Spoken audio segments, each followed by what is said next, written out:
Hi, my name is Lisa Schorr, and I'm here to demo a wet into wet watercolor with you today. It's similar to the painting that I have entered in the Brand New Art Show.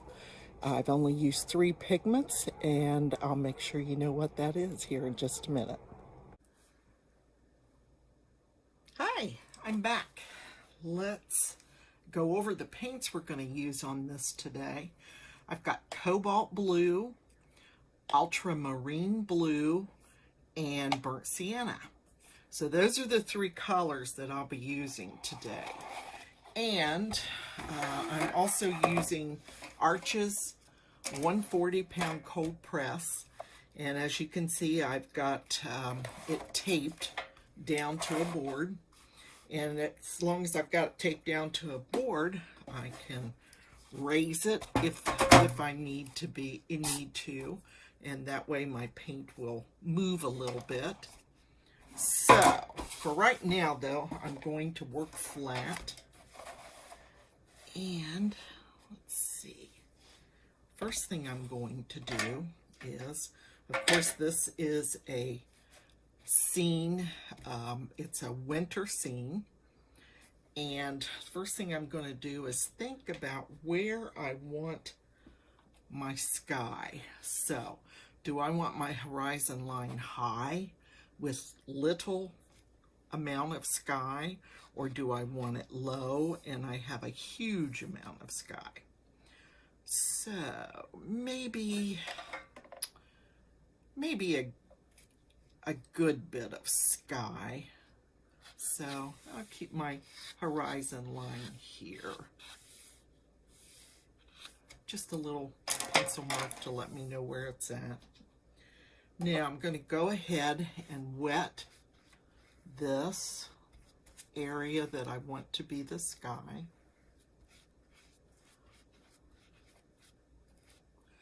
And you can see if it's not shiny somewhere where the light's reflecting on it, that means that it's dry. So I haven't wet the entire page, just the area that I want to be the sky. And I've got that good and wet, and I'm going to use cobalt blue with a tiny bit of burnt sienna just to tone it down a little. Move this over so you can see. Here's my cobalt blue. I'm going to add a little bit of burnt sienna, and that just kind of tones it down a little bit. Now this is still wet, so what I want to do is start to add my color. Oops, something on my brush.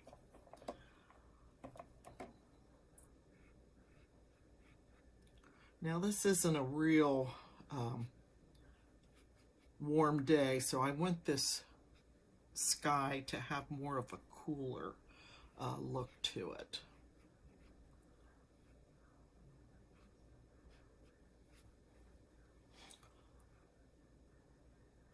Now I'm just kind of letting the paint do its own thing here, so I can move my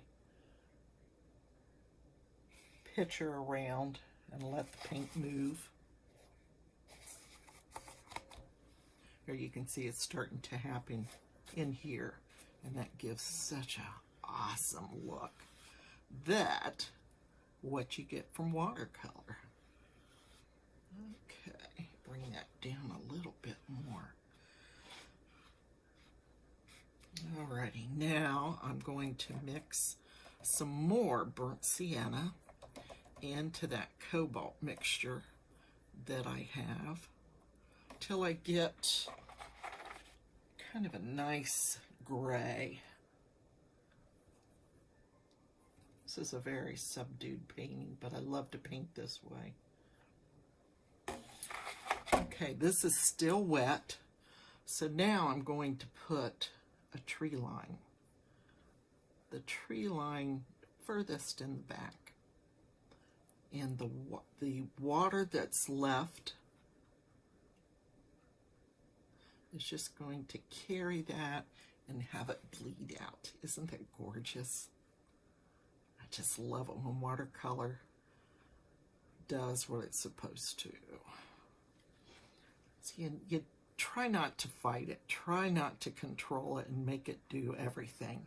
Make sure you learn what it will do so you're not surprised, but enjoy what it does naturally.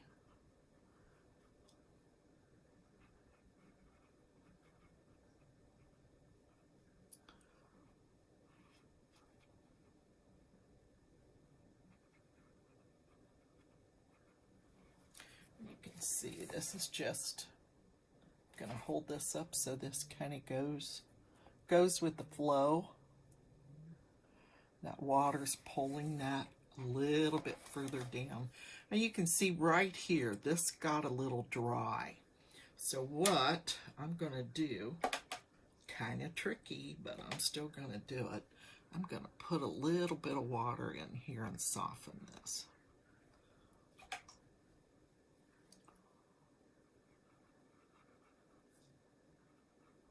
Because it just didn't go with the rest of the painting. That looks a lot better. I have a little bit of a mark here. If that doesn't kind of fade in and it still leaves a little bit of a deeper mark than I want, you know what? That's going to become a bird.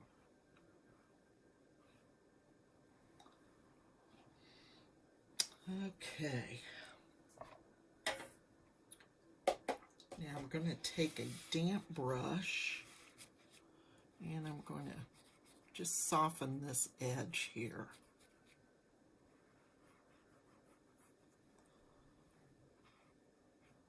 Not so much because you don't want it to run back up in there. Not too much water. I kind of like that real bright spot there. I'm going to leave that.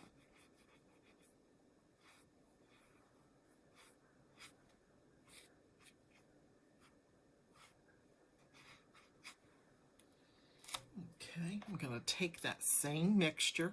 I haven't even rinsed my brush. And I'm going to bring in some more areas. Maybe another line of trees that are up a little bit closer.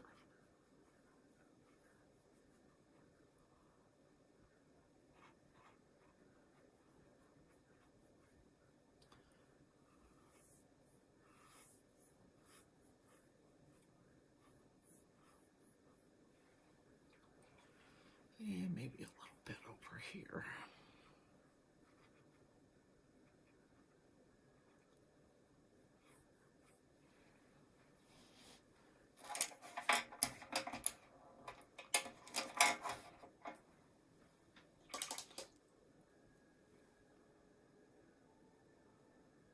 See how that water has softened those areas in the sky?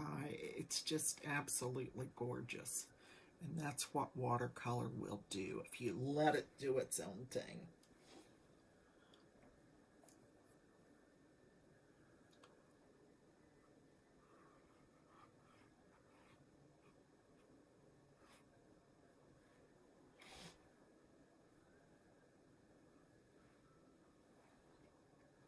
That's pretty.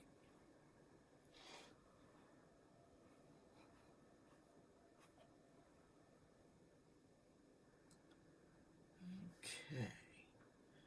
Now, I'm going to take, it's called a flat brush. And what I'm going to do with this is I'm going to load it with a mixture of burnt sienna and ultramarine. And it's going to be pretty thick.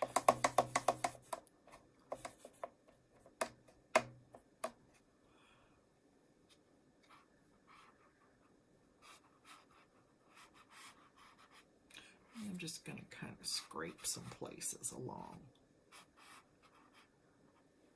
Maybe add a little bit more burnt sienna so it looks like there's some rocks in here. This is a field.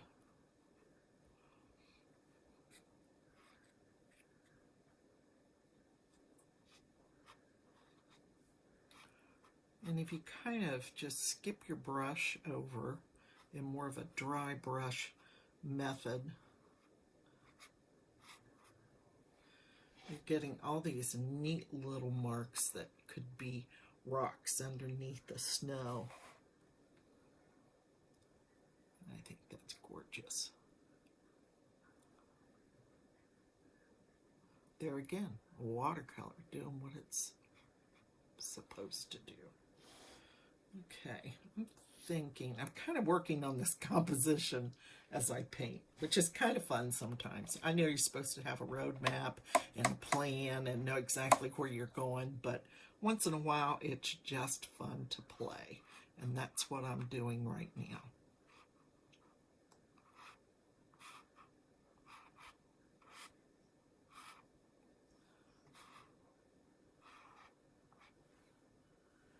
Okay, so these...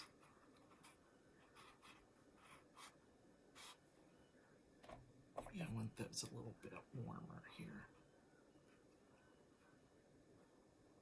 These are the top of the rocks that have sticking up out of the snow.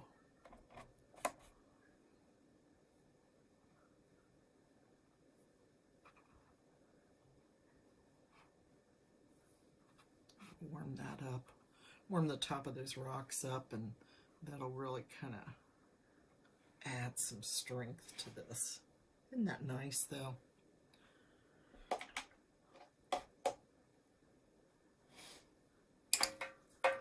Yeah, I'm going to use a rigger. And this is a very fine brush. It kind of got its name because the story that goes with it is it was a very long brush, and it was easy to paint the riggers on the ships. So that's the story I was told. I think it's kind of romantic, so I'm going with it. And what I'm going to do with this is just add some trees back here. Maybe ones that, I don't know, maybe this is kind of like a swampy area before it gets into the rocks.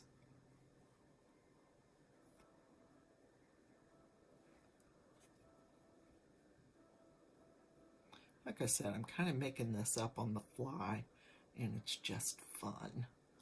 And that's what I want you to realize if you have never tried watercolor before. You know, everything doesn't have to be a masterpiece or something that someone else would want to buy or you would want to hang. You can just have fun with things. Find out. I learn something every day. Even when something doesn't turn out, you learn from it. So it's well worth the effort and the supplies that you have. Something else that I'd like to remind people of too, you know, treat yourself to some good art supplies. It'll only make your job easier. And you'll be much more happy than trying to struggle along with inferior supplies.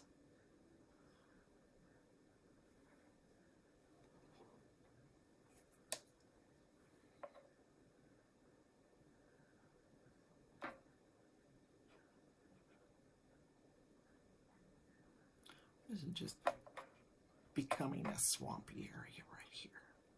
I like that.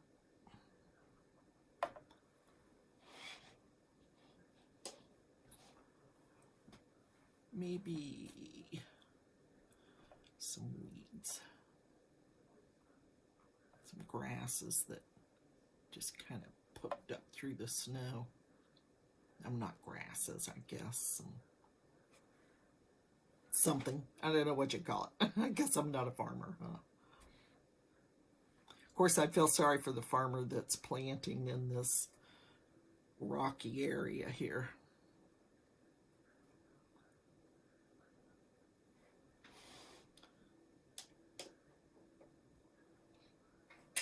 Okay.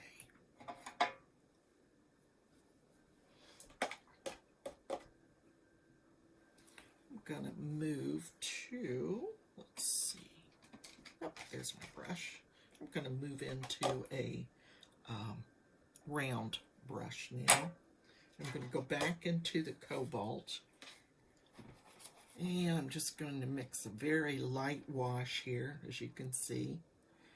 And because I don't want a whole lot of water, I'm going to kind of take a little bit of water out of the belly of that brush and keep the paint on. So now I'm going to kind of make some areas that hopefully are going to look like some snow. A little bit of a snow shadow here.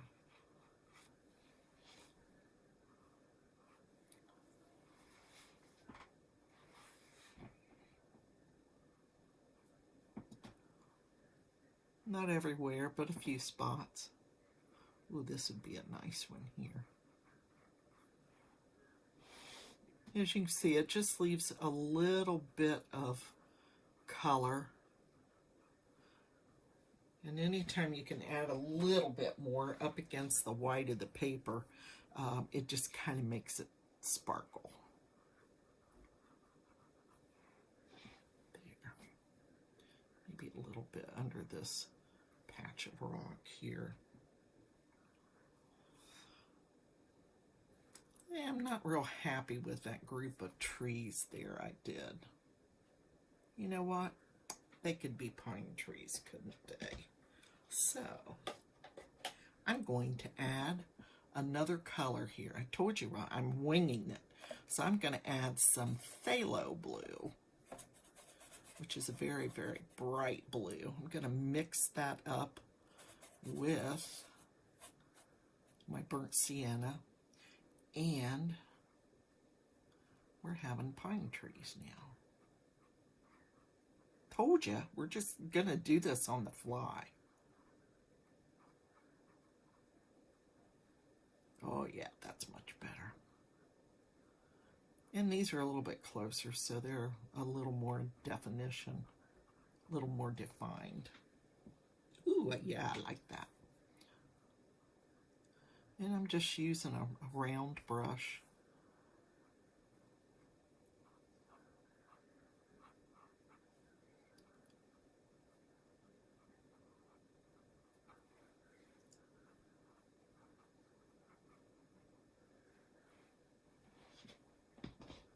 Hey, I don't think that's too bad.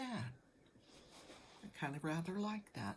Although, compositionally wise, this isn't too great. These guys are all about the same height. So, we need to shake that up a little bit. Sometimes when you do things on the fly, you kind of get caught up in, I don't know, not thinking ahead too much, so. Get that little rigger brush back out here and get to work.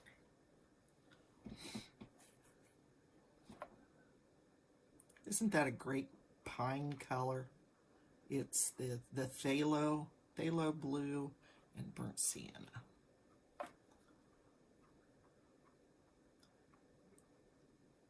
There, that's better. Now we've got a smaller one and a little bit larger, and then the largest one. So that kind of balances things out, makes it a little more interesting visually. Now I think I'll go ahead and come back into the burnt sienna with my a flat brush. I'm not going to make it real warm. I'm just going to blend it in with some of the ultramarine blue so it's toned down a little bit. But I may want to just put a few more rocks here, or tops of rocks.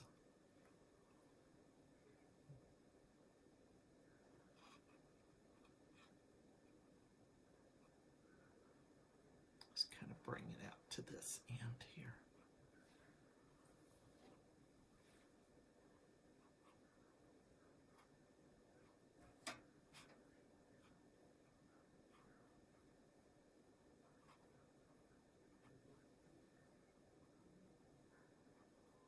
So actually I did add another color, even though I said we were just using the cobalt blue, ultramarine, and burnt sienna. I did add phthalo blue and mixed it with the burnt sienna to make those pine trees.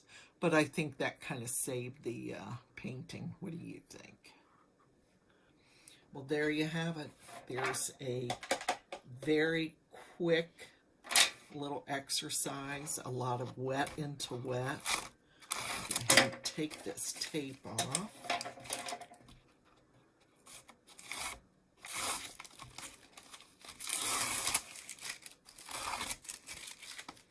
You know, the best thing to do is just get your paints out and play.